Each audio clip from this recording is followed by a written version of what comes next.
Le temps de l'intégration est un temps absolument clé en management. On sait qu'on rejoint une organisation, une entreprise, en fait pour son image, mais on la quitte par déficit de management, et notamment par déficit d'intégration.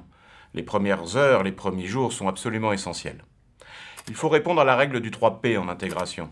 Parcours, proximité, personnalisation.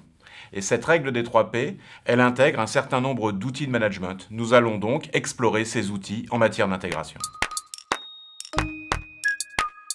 Premier outil, la note d'étonnement. On peut la pratiquer en images. Une personne intègre votre équipe. Quels sont les 5 points qui t'ont étonné depuis que tu es avec nous? Et puis on peut ajouter, si tu avais une baguette magique, quelles sont les 3 choses que tu changerais dans mon management? Il s'agit de s'impliquer.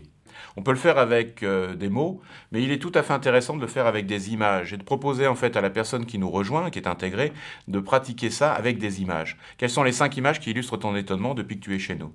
Faisons-le à chaud, le premier mois, et puis faisons-le 4 mois plus tard, pour apprendre de ce nouveau regard. L'intégration, elle est réussie quand on crée un espace pour s'entendre dire des choses qu'on n'a pas forcément envie d'entendre. Deuxième outil, le Vie ma vie. Une personne est arrivée dans notre équipe, on lui donne la possibilité, 1 journée, 2 journées, 3 journées, de vivre une expérience en fait dans un autre service, auprès de personnes qui font un autre métier.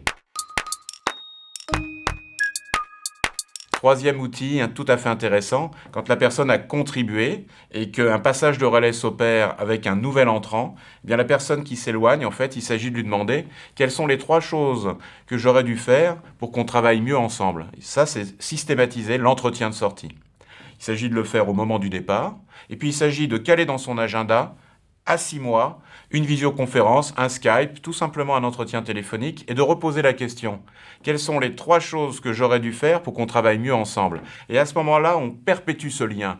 En matière d'intégration, l'essentiel, c'est de ne pas proposer un poste, c'est de véritablement faire expérimenter une valeur d'emploi où on acquiert des compétences.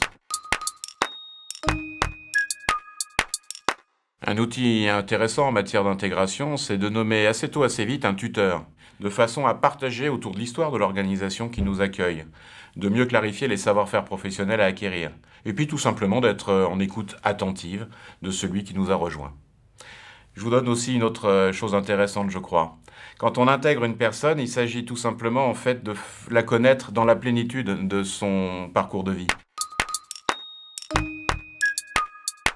Et donc s'intéresser aussi à ses talents cachés périphériques. Et ça, on peut le découvrir au moment d'une pratique sportive, d'un jeu de piste, de quelque chose que l'on fait en dehors du travail. Mais s'intéresser à ses talents cachés périphériques, c'est tout à fait décisif aussi en matière d'intégration.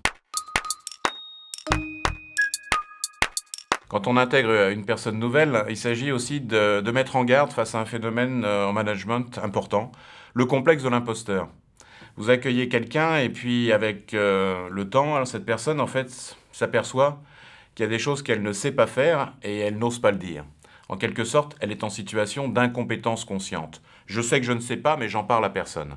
C'est un vrai point de vigilance, ce complexe de l'imposteur, qui interroge en fait notre culture d'organisation et puis pour le manager, sa capacité à créer un espace de parole pour s'entendre dire des choses qu'il n'a pas forcément envie d'entendre. J'insiste sur ce point. Il ne s'agit pas de proposer un poste, mais véritablement une valeur d'emploi. Le temps de l'intégration, c'est aussi un temps de prise en compte de certaines différences intergénérationnelles. Je me souviens la première fois dans mon bureau, quand j'étais DRH, de quelqu'un qui rentre et au bout de 5 minutes d'entretien, qui me regarde et me demande, alors qu'il venait pour un poste en marketing, « Monsieur, est-ce que je dois venir travailler tous les jours ?» Ça a créé chez moi une forme d'étonnement. Et 5 minutes plus tard, la personne a ajouté, « Est-ce qu'on s'amuse dans votre entreprise ?»